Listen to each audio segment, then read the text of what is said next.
Bon matin à tous. Bienvenue à l'Église Le Portail. Merci de vous joindre à nous ce matin pour la bonne nouvelle de Jésus. Si tu ne me connais pas, je suis Denis, un des pasteurs ici au Portail et je suis principalement au site de Saint-Eustache. Et c'est vraiment un privilège pour moi aujourd'hui de vous annoncer la bonne nouvelle de Jésus. Et aujourd'hui, on commence une thématique sur Noël. Donc, nouvelle thématique. Et alors qu'on réfléchissait à cette thématique, euh, on se demandait, mais quel angle on va pouvoir donner à cette thématique, étant donné que c'est un Noël bien particulier, hein? C'est un Noël qui est différent. On sait que si ceux qui sont dans la zone rouge au Québec, on ne pourra pas se réunir dans les maisons. C'est peut-être le cas où tu nous regardes aussi en Europe, certains endroits, on ne pourra pas avoir de rassemblement en famille. Donc, on doit repenser la façon de se réunir. Qu'est-ce qu'on peut faire? Et on a commencé à regarder à la maison pour se réunir en virtuel. Je sais que ce n'est pas super le fun. C'est pas ce qui est le plus intéressant, mais en même temps, on a l'habitude de développer des cadeaux ensemble. Alors, pourquoi pas être d'un côté, chacun de notre écran, puis de développer les cadeaux qu'on a voulu s'offrir mutuellement. Alors, c'est ce qu'on va faire chez nous, chez les Favreaux, pour Noël. Mais bien des choses sont différentes et lorsqu'on s'est assis, on s'est dit, cette thématique-là, elle est tellement particulière qu'on va l'appeler COVID Navidad. Peut-être que tu n'aimes pas le nom, COVID Navidad. Je suis d'accord pour dire que le COVID, on n'est plus capable d'entendre le COVID, mais il faut que tu comprennes aussi que le Navidad veut dire Noël, veut dire naissance. Et si tu as réalisé, on a fait un jeu de mots avec le chant Feliz Navidad, qui est joyeux Noël, joyeuse naissance, et c'est un des premiers chants qui a joué en 2020, je crois le 3 ou le 4 novembre. Il jouait déjà dans les radios, c'était comme, ben voyons donc, pas tout de suite, début novembre, on ne veut pas tout de suite des chansons de Noël, mais j'ai compris pourquoi ils ont fait ça début novembre, c'est parce qu'ils fêtaient leur 50e anniversaire de naissance. Et de la naissance de la chanson, évidemment. Et lorsque on regardait COVID Navidad, pourquoi COVID? Peut-être tu dis ça que tu es juste tanné de l'entendre. Tu fermes ta radio parce qu'à tous les jours, tu l'entends. Tu ne veux plus l'entendre. Mais ça nous faisait réaliser que le véritable virus, ce n'est pas la COVID-19, mais le véritable virus, c'est le péché qui est dans ce monde. Et la véritable naissance qu'on célèbre, ce n'est pas le chant que ça fait 50 ans, mais une naissance qui a eu lieu il y a 2000 ans. Et par cette naissance, on vient éradiquer le virus du péché. Et c'est ce dont je veux parler ce matin. Parce que la bonne nouvelle de Noël, tu vas peut-être me dire que c'est le vaccin qui s'en vient enfin. On a hâte que ça se termine, tout ça. Le vaccin va arriver. Mais ce vaccin amène simplement une immunité partielle dans nos vies. Mais la naissance de Jésus-Christ amène une immunité complète dans ta vie, une immunité spirituelle complète. Et le titre de mon message pour aujourd'hui, c'est une immunité spirituelle complète promise à Noël. Et j'aimerais qu'on regarde le texte de Matthieu 1, versets 18 à 25. Je te laisse le temps de tourner dans la Bible. Si tu ne l'as pas, va la chercher. Je vais attendre un petit 5-10 secondes, le temps que je prenne une gorgée d'eau. Et on va lire ensemble Matthieu 1, verset 18. Alors, voici comment arriva la naissance de Jésus-Christ. Marie, sa mère, était fiancée à Joseph avant leur union. Elle se trouva enceinte par le fait de l'Esprit Saint. Joseph, son mari, qui était juste et qui ne voulait pas la dénoncer publiquement, décida de la répudier en secret. On arrête ici un instant. Dans l'histoire de la Nativité, il y a une première crise personnelle où on est témoin. Marie et Joseph sont fiancés. Donc, s'ils sont fiancés, c'est qu'ils vont se marier. Je sais qu'aujourd'hui, ce n'est plus nécessairement les mêmes étapes. On peut être fiancé comme 10 ans avant de se marier, mais dans ce temps-là, les fiançailles, c'était une promesse que oui, je vais te marier. Et là, pendant un instant, on apprend que Marie est enceinte. Mettez-vous à la place de Joseph un instant. Je ne sais pas, mais moi, si j'étais à sa place, c'est comme, oh, comment ça être enceinte? Je suis un homme droit, je n'ai pas couché avec, ça veut dire qu'il est allé voir ailleurs. Et il me semble imaginer Joseph dire, hey, avec qui tu as couché là? Hein? C'était qui l'homme? Je vais aller le voir, on va se parler.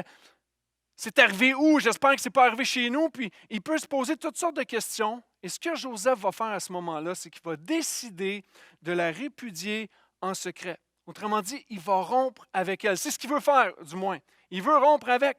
Et là, tu es là, puis peut-être que tu dis, ben c'est parce qu'il devrait la marier, tant qu'à faire. Tu ne laisses pas une mère seule avec son enfant après, puis qu'est-ce qui va arriver? Puis marie-la à Joseph.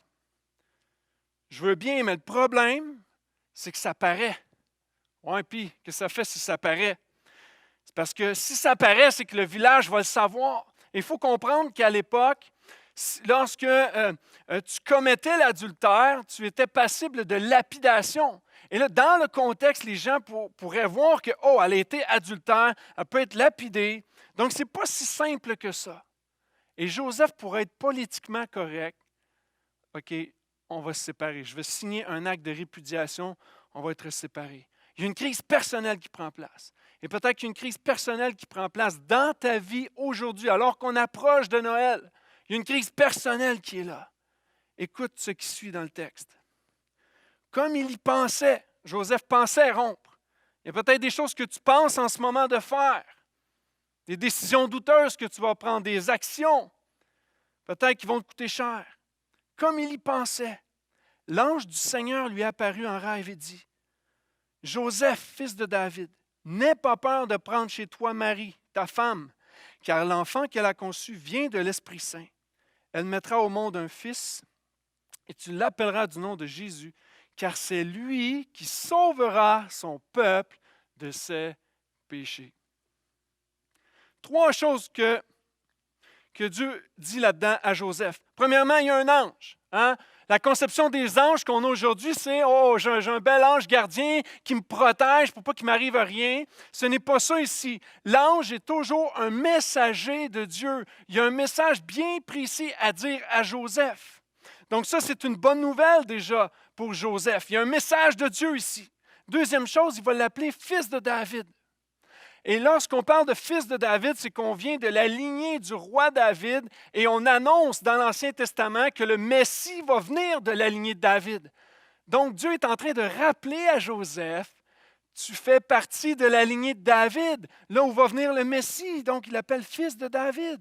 Il le rassure. Et troisièmement, il va dire l'enfant vient du Saint-Esprit. Et là, tout à coup, pour Joseph, c'est l'enfant promis.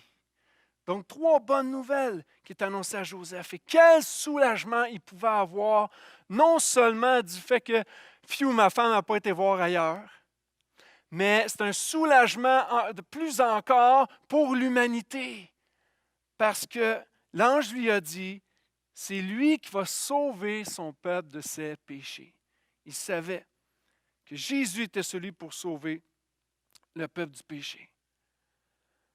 Le virus actuel, c'est que tout le monde a péché et est privé de la gloire de Dieu. Tout le monde. Moi, j'ai péché, tu as péché, tout le monde a péché. On est privé de la gloire de Dieu et ça amène une séparation. Isaïe va nous dire que ce sont vos péchés, vos transgressions qui ont mis une séparation entre vous et Dieu. Et ultimement, le salaire de ce péché-là, la conséquence de ce péché-là, c'est la mort. Nous sommes tous pécheurs. Même Joseph, même s'il disait « Je suis un homme juste, je veux faire ce que la loi enseigne, ce que la Bible ordonne », il était un homme pécheur pareil. Parce que si la loi existe, c'était pour démontrer ce qui est bien et ce qui est mal, et à coup sûr, il allait faillir à quelque part. Joseph aussi était un pécheur. Et pour éradiquer le virus, il y a une immunité spirituelle complète qui a commencé à Noël par l'intervention de Dieu. C'est mon premier point ce matin. L'intervention de Dieu, elle s'est faite par le Saint-Esprit. Le Saint-Esprit est l'agent de l'activité de Dieu.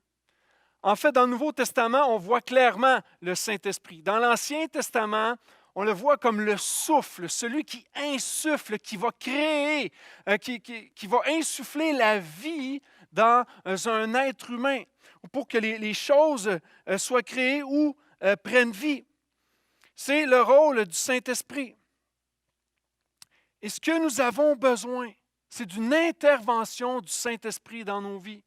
Si j'apprends aujourd'hui qu'il me reste 3 jours à vivre, puis que je décide de ne pas aller à l'hôpital, à un moment donné, il faut me dire « Hey, il faut te faire soigner parce que tu vas mourir, c'est sûr. » J'ai besoin d'une intervention médicale dans ma vie pour que je puisse continuer à vivre. Et l'œuvre du Saint-Esprit, c'est exactement ça. Le virus du péché nous amène à la mort, mais il a intervenu par le Saint-Esprit pour dire « Je dois insuffler la vie maintenant parce que le monde se meurt en ce moment. » Et dans ta vie, tu as besoin d'une intervention de l'Esprit. Et pourquoi le Saint-Esprit? Pourquoi Jésus n'aurait pas pu venir suite à une relation sexuelle entre Joseph et Marie? Pour le simple fait que 2 pécheurs ne peuvent pas emmener la vie. Vu que nous sommes 2 pécheurs, on vient de le voir, ça nous mène à la mort. On ne peut pas amener la vie. Ça prenait un être divin pour insuffler la vie divine.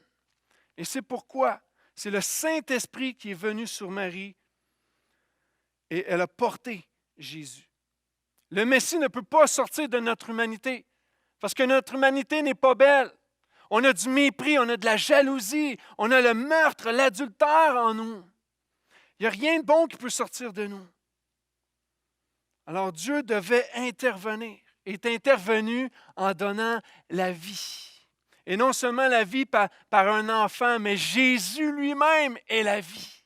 Et c'est ce qui amène pour toi et moi la rédemption. Alors que le péché nous conduit à la mort, la rédemption nous redonne la vie. Nous étions condamnés comme la peine de mort. On entend parler à des endroits aux États-Unis, il y a la peine de mort. Tu es coupable d'un péché, tu meurs. Et c'est ce qui aurait dû nous arriver à toi et moi. Mais la rédemption, c'est qu'on est délivré de cette conséquence-là. Et en Jésus-Christ, la puissance du péché est complètement anéantie. Je ne parle pas de la présence du péché. Le péché est toujours présent, mais la puissance du péché est complètement anéantie. Tu peux avoir des luttes dans ton cœur en ce moment. Tu as de la difficulté à surmonter tes péchés. Tu essaies de les aplanir, de les enlever, mais regarde à Jésus parce que la puissance du péché a été vaincue. Et alors qu'on parle d'aplanir la vague ces temps-ci, j'aimerais juste te dire que Jésus n'est pas venu l'aplanir, il est venu l'arrêter, cette vague. On continue, verset 22. Tout cela arrive afin que s'accomplisse ce que le Seigneur avait dit par l'entremise du prophète. La Vierge sera enceinte, elle mettra au monde un fils et on l'appellera du nom d'Emmanuel, ce qui se traduit Dieu avec nous. Quelle belle promesse! Une des plus grandes promesses de la parole de Dieu qui date de 700 ans. C'est arrivé au temps du roi Akaz, alors qu'il y avait la guerre entre les nations autour et Jérusalem. Et souvent, la guerre était là comme signe d'un jugement de Dieu parce que le peuple se rebellait, le roi se rebellait ou emmenait les gens dans l'idolâtrie. Et là, il y a une guerre qui est là. Et Akaz est agité dans son cœur. Et c'est là qu'Ésaïe va arriver, il va lui dire, il veut venir raffermir son courage, il va lui dire, ne crains pas. Que ta foi ne défaille pas. Fais confiance à Dieu, autrement dit. Il va dire même, demande un signe. Il va dire ça à Akaz, demande un signe à Dieu. Juste comme quoi que ça va être un gage d'accomplissement, que ce que Dieu a fait, il va l'accomplir. Et on le voit souvent dans l'Ancien Testament, des rois allaient devant Dieu pour demander, est-ce que tu es avec moi? Si tu es avec moi, je vais y aller. Si tu n'es pas là, écoute, je ne veux pas y aller. Mais Akaz a même refusé. Il dit non, je ne demanderai pas rien à Dieu. Je vais essayer de gérer ça par moi-même. Et il y a de l'orgueil qui a pris place dans son cœur. Et Dieu s'est dit, OK, tu ne veux pas de signe, mais je vais quand même te donner un signe. Et voici le signe qu'il donne. La Vierge sera enceinte. On l'appellera Emmanuel, Dieu avec nous. Dieu avec nous à chaque moment. Pour Noël, ce que je te souhaite, c'est Dieu avec toi. Oui, mais pasteur, j'aimerais savoir ma famille avec moi. Dieu avec toi. Oui, j'aimerais savoir mes parents pour Noël qui soient avec moi. Dieu avec toi. Oh, mes petits-enfants, je ne les ai pas vus, ça fait longtemps. Dieu avec toi, la plus belle des nouvelles. Oui, on aimerait avoir les gens près de nous, la plus belle des nouvelles, c'est Dieu avec toi. Tu peux être agité, tu peux être paniqué, tu peux avoir du stress en toi. Tu as peut-être perdu des choses, perdu un emploi cette année, ta santé y a goûté. Je te souhaite Dieu avec toi pour ce Noël. L'immunité spirituelle complète est dans l'identité de Dieu. Et c'est le deuxième point. Elle est dans l'identité de Dieu. On a, la semaine dernière, on a eu un chat en cadeau. En fait, j'ai vu un chat sur Facebook, je l'ai trouvé beau, et j'ai écrit aux gens, puis je dis « Hey, j'en veux un! » Parce qu'il y avait 4 chatons. Alors, ils m'ont gardé un chat, et l'idée, c'était de faire plaisir à mes enfants.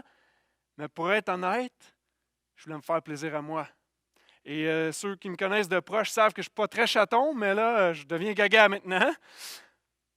Mais on a un chaton, puis ça fait une semaine, et après une journée, on se disait, hey, il faudrait peut-être lui donner un nom. C'est quoi le nom du chaton? Et là, on commence à nommer toutes sortes de noms. Puis là, il y avait Fluffy, il y avait Mitaine, il y avait Pantoufle, après ça, il y avait Nuage, puis il y avait Ruby, puis il y avait toutes sortes de noms. À un moment donné, on ne s'entendait pas. On dresse une liste de 30 noms pour les chats. OK, 30 noms, je ne pensais jamais faire ça de ma vie. Je n'ai même pas fait ça pour mes propres enfants. 30 noms sur une liste pour un chaton.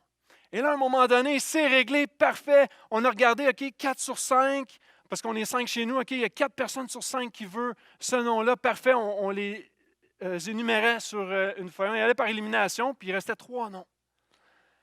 Alors, on a commencé, on s'est dit, OK, Fluffy l'a remporté, fait qu'on l'appelle Fluffy. Mais là, après une demi-heure, c'est pas beau, Fluffy. Moi, je l'appellerais Ruby. Mais Ruby, c'est un diamant, c'est pas un nom de chat. Non, mais c'est beau, c'est beau. Fait que là, OK, Ruby, puis là, après ça, on ne veut pas l'appeler Ruby, on va changer de nom encore. Puis là, quelqu'un va suggérer, on va l'appeler Mitaine. On a eu 4 sur 5 aussi pour Mitaine. Et finalement, le chat a changé de nom 3 fois. Mais c'est important d'avoir une identité. Puis là, on regardait, OK, il est blanc et gris. Qu'est-ce qui fait avec blanc et gris? Puis là, Fluffy, ça fait plus masculin. C'est une chatte. Fait que finalement, vous voulez savoir comment il s'appelle? Je savais que vous vouliez savoir. Elle s'appelle Mitaine. On l'a appelée Mitaine. Très belle. Je n'ai pas de photo. Désolé, regardez ma page Facebook. J'en ai mis une. Chatte blanche et grise. Mais pourquoi je vous dis tout ça? C'est que c'est important d'avoir une identité. Pour savoir qui est Dieu, tu as besoin de connaître son identité. Si je vous dis, il y a 3 choses qu'il faut savoir, le nom, la caractéristique, puis la confirmation. Moi, si je vous dis, je m'appelle Denis, vous savez mon nom, parfait. Maintenant, c'est quoi les caractéristiques? Grand, mince, beau bonhomme, pas de cheveux, barbe, lunettes, un petit look intello, c'est ce qu'on m'a dit cette semaine, un petit look intello. Et là, on a les caractéristiques pour savoir qui je suis. Mais OK, est-ce que tu peux me le prouver? Je vais te sortir une carte d'identité pour te le montrer. Maintenant, lorsqu'on parle d'Emmanuel, Dieu avec nous, Emmanuel est le nom qu'on veut donner ici. La caractéristique d'Emmanuel, ce n'est pas juste un nom comme ça, il y a une signification, c'est Dieu qui est avec nous. Et si on demande, OK, est-ce que tu peux me le prouver? Eh bien, on va montrer Jésus. L'identité de Dieu dans ce texte, Emmanuel, Dieu avec nous, on veut parler de Jésus-Christ. Et à Noël, ce que tu as besoin, c'est ce Dieu avec nous. C'est Jésus. C'est ça que tu as besoin. Et j'aimerais qu'on puisse décortiquer ensemble le Dieu avec nous. Parce que c'est facile, on lit ça souvent, puis Dieu avec nous, yes! Mais qui est ce Dieu? 3 choses que j'aimerais dire là-dessus. Premièrement, la Bible nous parle de l'alpha et l'oméga. Ça veut dire qu'il est le premier et le dernier. Il est le commencement et la fin. On le voit des fois dans les films ou dans les meurtres de loups, c'est l'alpha qui va aller. C'est comme le premier d'entre tous, le leader de tous. On va l'envoyer au front pour passer un message. L'alpha et l'oméga, c'est le premier et le dernier, commencement et la fin. Je ne sais pas pour vous, mais moi, quand je vais dans des événements, j'aime arriver le premier, puis j'aime partir le dernier. Si c'est à 4 heures, moi, je veux arriver à 3h30, Puis si ça finit à 10 heures, je veux partir à 11 heures. Juste parce que je ne veux pas rien manquer. Mais imagine-toi que Dieu te devance toujours. Il est toujours le premier. Tu penses que tu as fait certaines prières parfois, tu dis, ah, Dieu n'a pas répondu, puis là, tu arrives pour répondre toi-même à ta prière finalement, puis tu penses, ah, je suis arrivé avant Dieu. Non, non, non. Dieu est déjà là parce qu'il sait déjà ce qu'il veut faire avec toi. En fait, Dieu est le premier et Dieu est le dernier. Et ce qu'il désire, en fait, que tu le veuilles ou pas, Dieu a toujours le dernier mot. Il y a des fois, on s'entête et on dit non, non, non, c'est moi qui vais avoir le dernier mot. Oui, Dieu dit ça, mais non, moi je veux vivre à ma propre façon, j'ai ma propre volonté, je sais ce qui est bon pour moi et c'est moi qui vais avoir le dernier mot sur ma vie. Tu peux dire que tu as le dernier mot sur ta vie, mais ultimement, c'est Dieu qui a le dernier mot sur ta vie. Il est l'alpha et l'oméga. Donc, ne crains pas. Peu importe si tu ne vois pas l'issue de ta situation en ce moment, ne crains pas. Dieu est le commencement, il est la fin. Avant même que ton épreuve arrive, il était là. Il sait déjà comment elle va finir. Fais-lui confiance.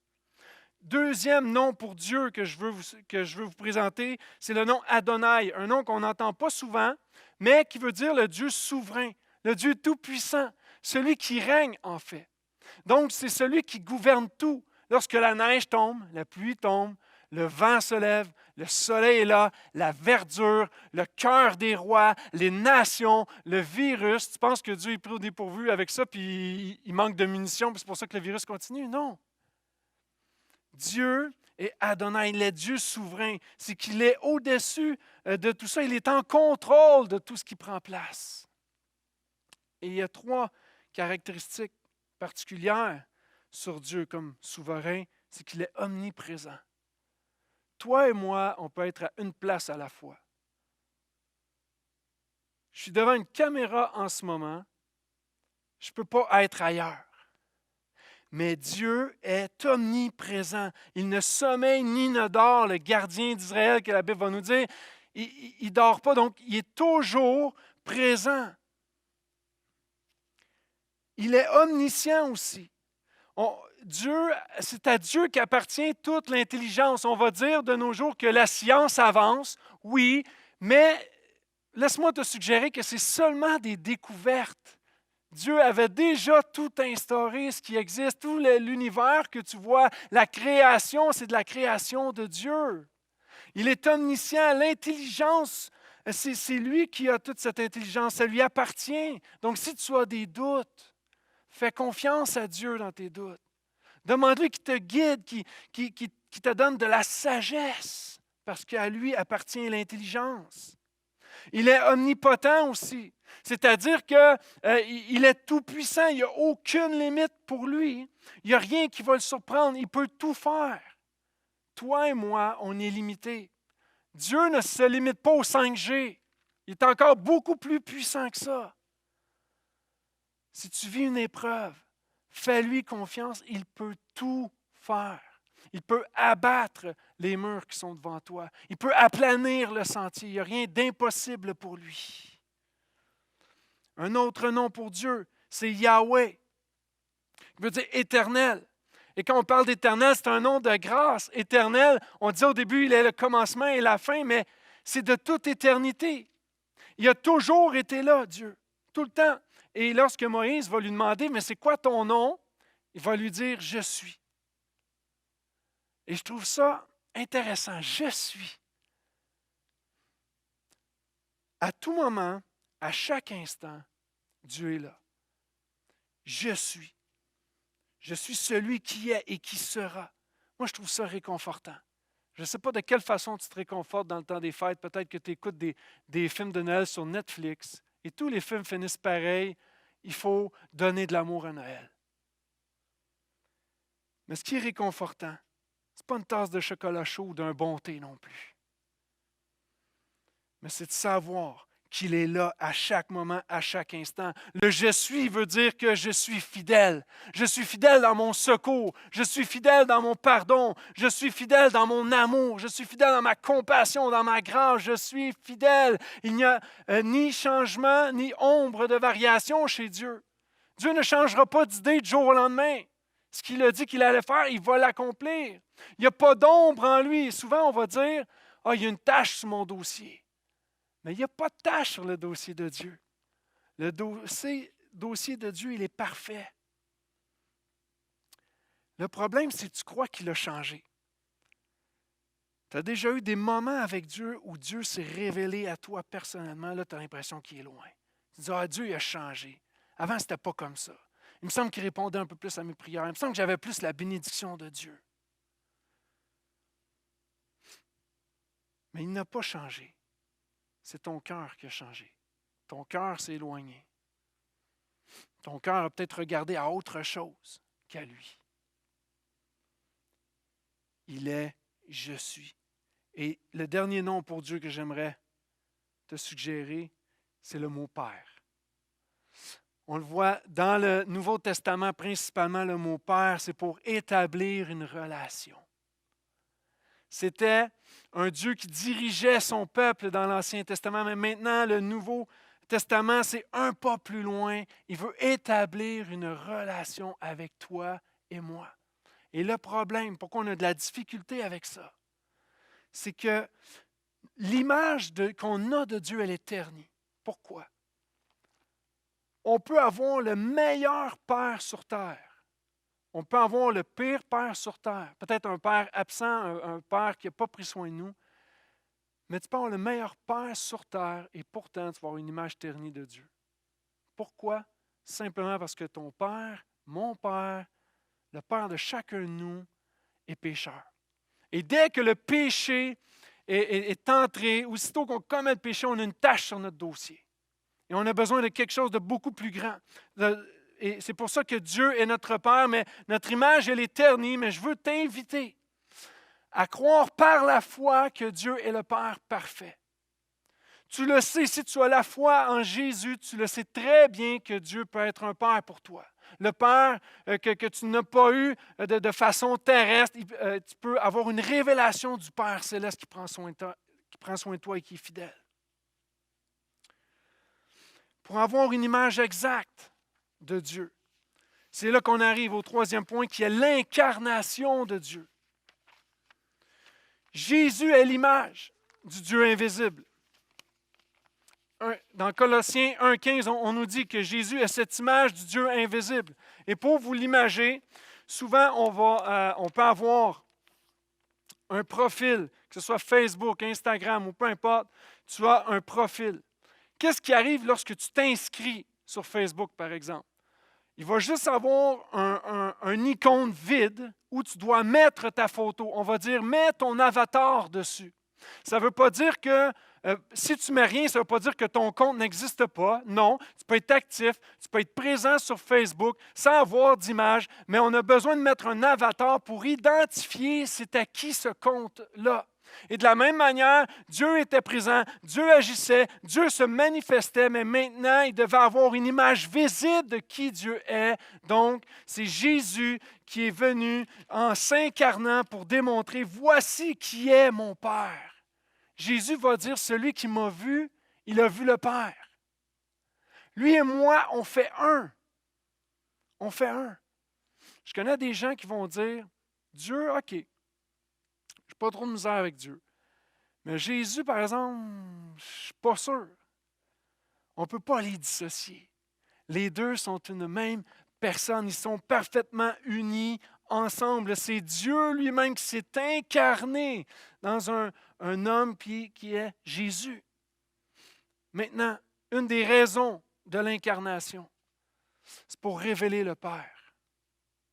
Parce que les gens étaient toujours dans l'attente de la prophétie qui est le Messie qui allait venir, celui qui allait sauver le peuple.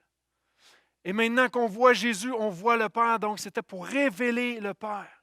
Si je mettais mon Père à côté de moi, vous pourriez dire, hey, il y a des ressemblances. C'est normal, on est de la même chair, on est du même sang. On se ressemble. Mais Jésus ne ressemble pas juste un peu, il ressemble parfaitement à son Père parce qu'ils sont un. Peut-être que tu as la question, pourquoi Dieu s'est incarné? Est-ce que c'était vraiment nécessaire de s'incarner? C'était pour satisfaire sa justice. Il y a l'auteure anglaise Dorothy Sayers qui a dit ceci. La signification de l'incarnation est que, quelle que soit la raison pour laquelle Dieu a choisi de nous laisser chuter, souffrir, être la proie du chagrin et de la mort, il a eu malgré tout l'honnêteté et le courage d'être lui-même le remède. Il ne peut rien exiger de l'homme qu'il n'a déjà exigé de lui-même. Il a lui-même subi tout ce qu'un être humain peut subir. Des petites contrariétés de la vie familiale en passant par les affres d'un travail exténuant ou du manque d'argent, jusqu'aux douleurs les plus atroces, aux humiliations, aux revers, au désespoir et à la mort. Il est né dans la misère et a souffert 1000 morts pour nous en considérant cela comme mérité. C'était pour satisfaire sa justice. Quelqu'un devait payer pour satisfaire la justice de Dieu. Dans l'Ancien Testament, pour ceux qui sont moins familiers avec la Bible, dans l'Ancien Testament, le péché, je l'ai mentionné, c'est ça qui nous sépare de Dieu. Et ce qu'on devait faire pour être réconcilié, pour avoir le péché effacé, pardonné, on devait sacrifier une bête. Et le sang coulait. Et alors que le sang coulait, ça satisfaisait la justice de Dieu. Mais maintenant, Dieu dit, c'est assez. J'en veux plus de ça. J'ai encore quelque chose de mieux. Il va y avoir du nouveau. Dans l'histoire, je vais descendre moi-même pour subir le jugement. Et Jésus est venu pour subir ce jugement-là à notre place. La Bible nous enseigne qu'il est devenu l'un d'entre nous. Donc, autant qu'il était 100% Dieu, il est devenu 100% homme. Il a été entravé par la même condition que nous afin de connaître la même obscurité que nous. Et l'idée, c'est qu'en payant pour nous, c'était pour pouvoir être réconcilié avec le Père. Parce que je mentionnais tantôt que l'idée du Père Céleste, c'est d'être en relation avec lui. Mais notre péché nous séparait de lui. On avait besoin que Christ paye le prix pour qu'on soit réconcilié avec lui. Et l'incarnation, c'est le Dieu avec nous. Dans l'expression Dieu avec nous, le avec, c'est l'incarnation de Dieu. On pourrait dire, des fois on dit lui en haut.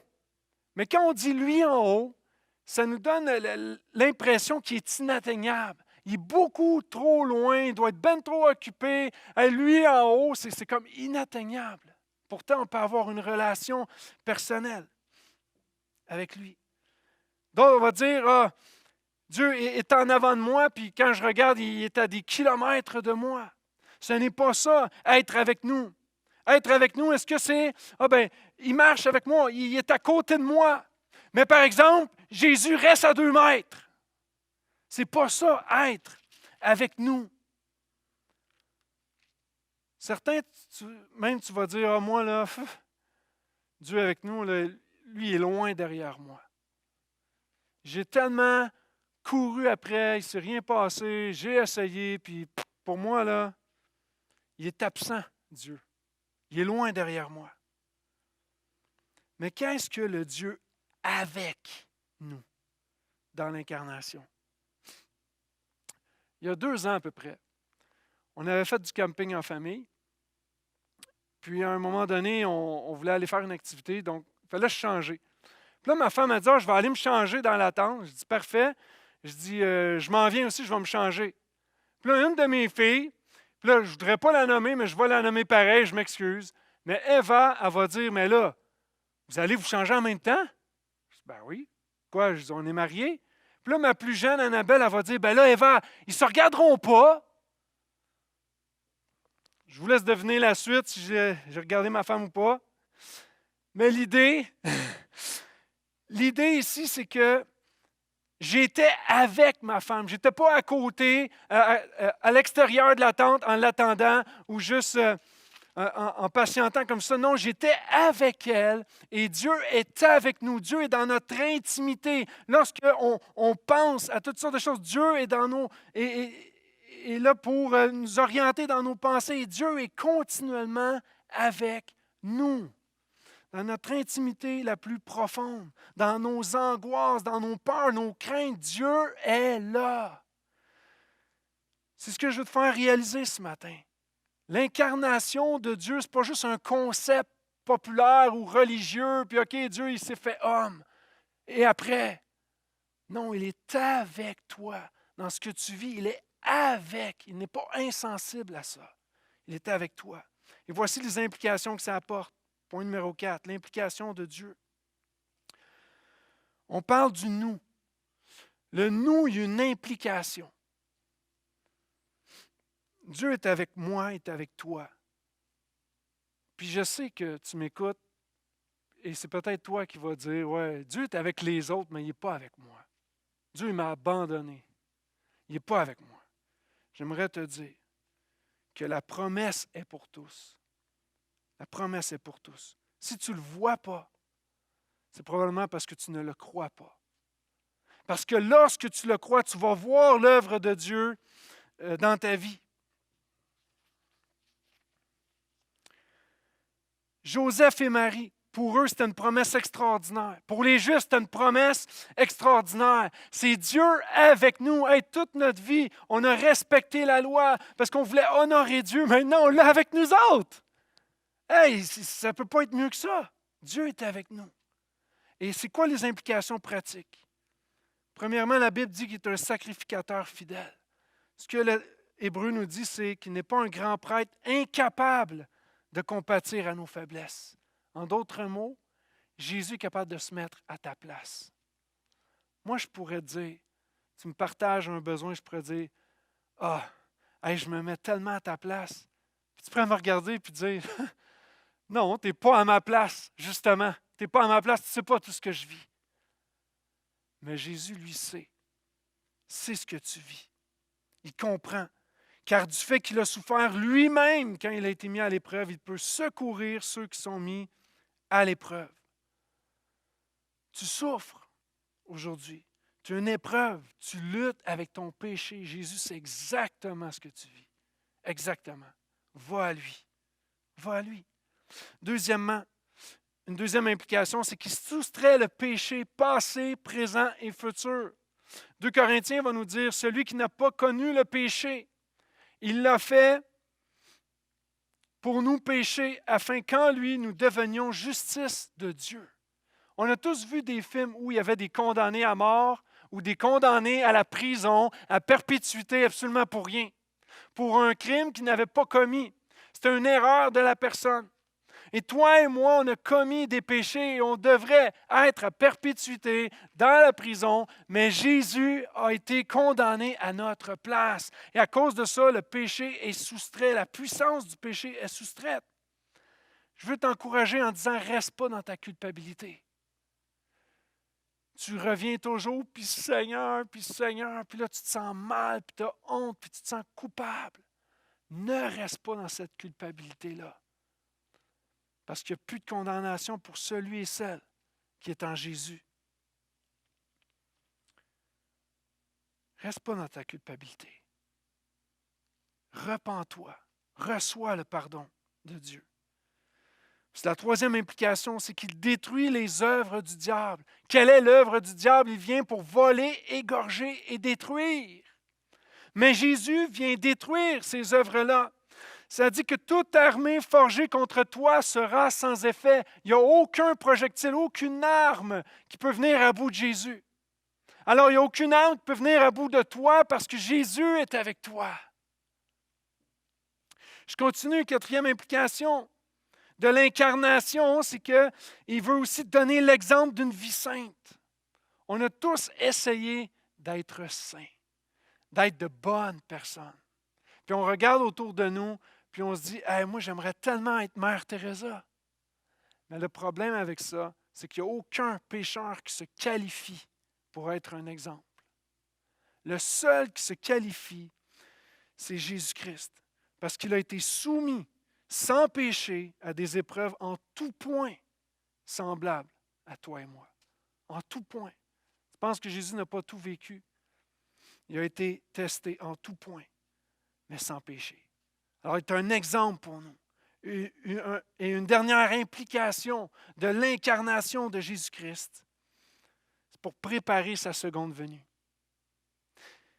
Voici, il est venu, et tout comme il est réservé aux hommes de mourir une seule fois, après quoi vient le jugement, de même aussi le Christ, qui s'est offert une seule fois pour porter les péchés d'une multitude, apparaîtra une seconde fois en dehors du péché pour ceux qui l'attendent en vue du salut. Wow! Il va revenir. On sait que Dieu allait se lever le dernier sur la terre, il disait dans l'Ancien Testament. Maintenant, Dieu s'incarne pour justement satisfaire sa propre justice. Jésus va à la croix.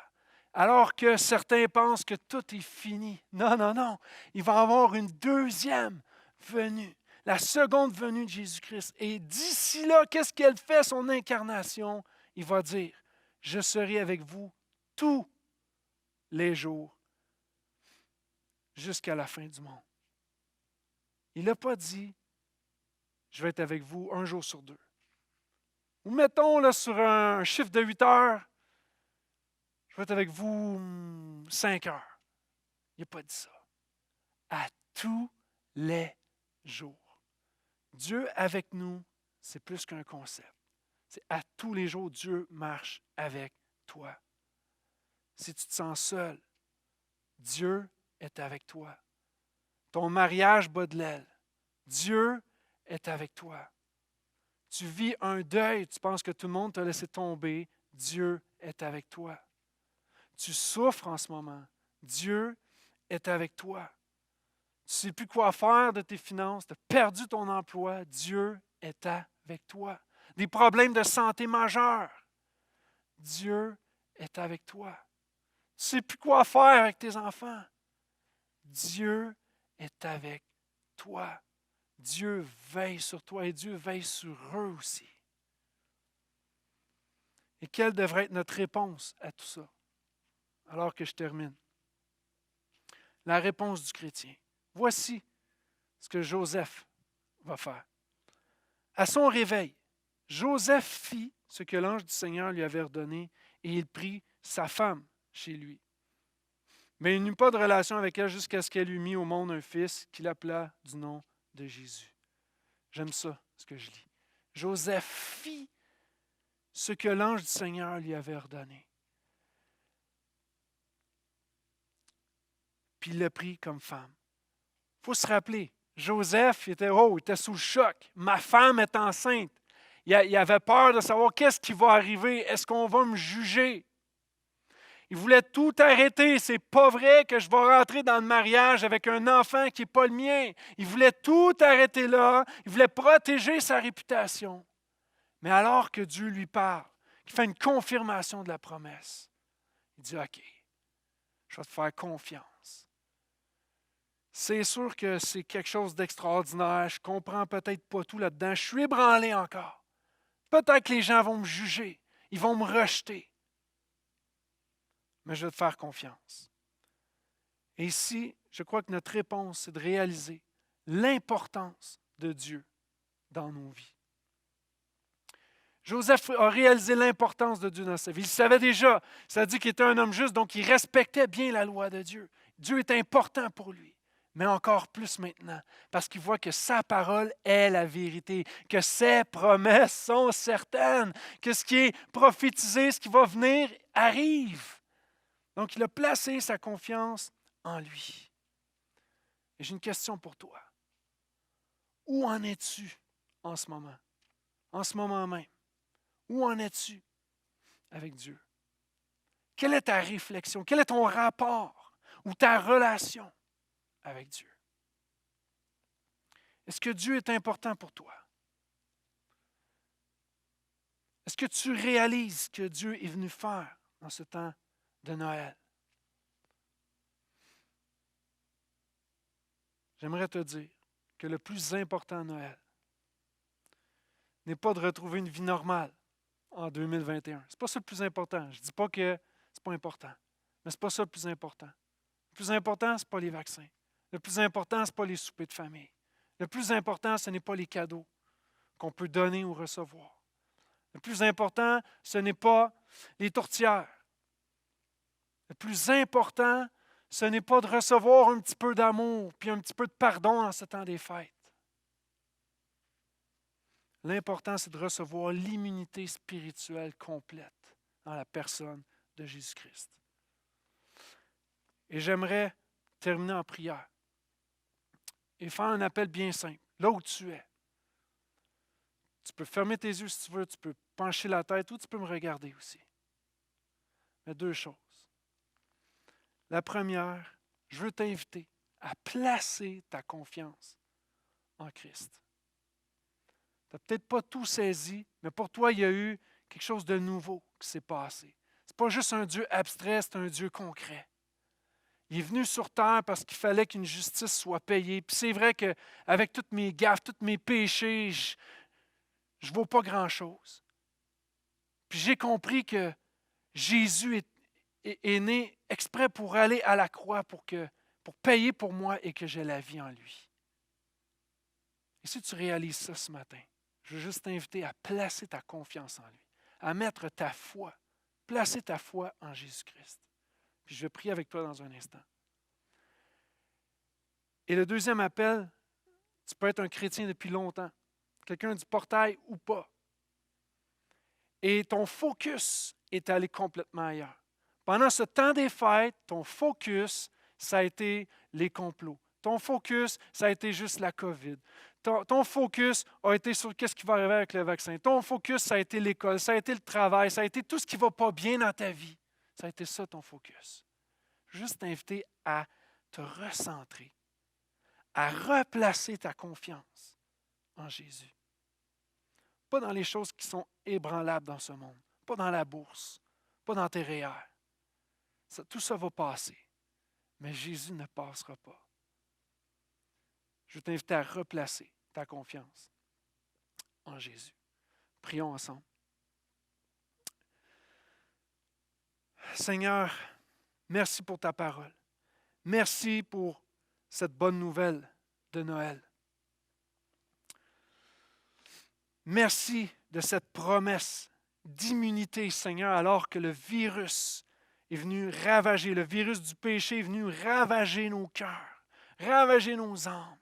Merci, Seigneur, que par ton incarnation et le fait d'avoir été jusqu'à la croix pour nous, Seigneur, de prendre notre place, Seigneur, ça a amené l'immunité spirituelle dans nos vies. Il n'y a pas de plus grand miracle, Seigneur, il n'y a pas de plus grand cadeau de ce que tu as fait à la croix. Et maintenant, je te prie pour ceux qui, aujourd'hui, disent, oui, moi, je veux placer ma foi dans ce Jésus parfait, qui a été crucifié, qui a payé à ma place alors que moi, j'aurais dû payer. Je veux mettre ma foi dans ce Jésus-là. Je veux mettre ma foi dans ce Dieu-là, ce Dieu avec moi.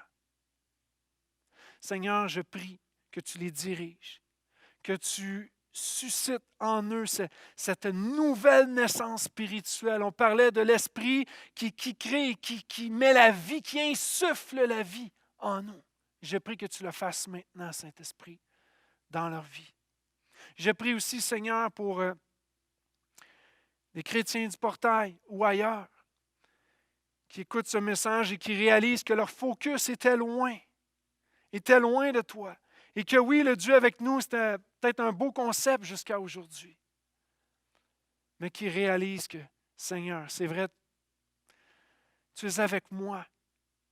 Pourquoi devrais-je craindre? Pourquoi devrais-je être anxieux, anxieuse? Pourquoi je devrais être stressé? Pourquoi je devrais mettre mes regards ailleurs? Seigneur, tu as tellement tout donné. Et tu confirmes que tu marches avec moi tous les jours.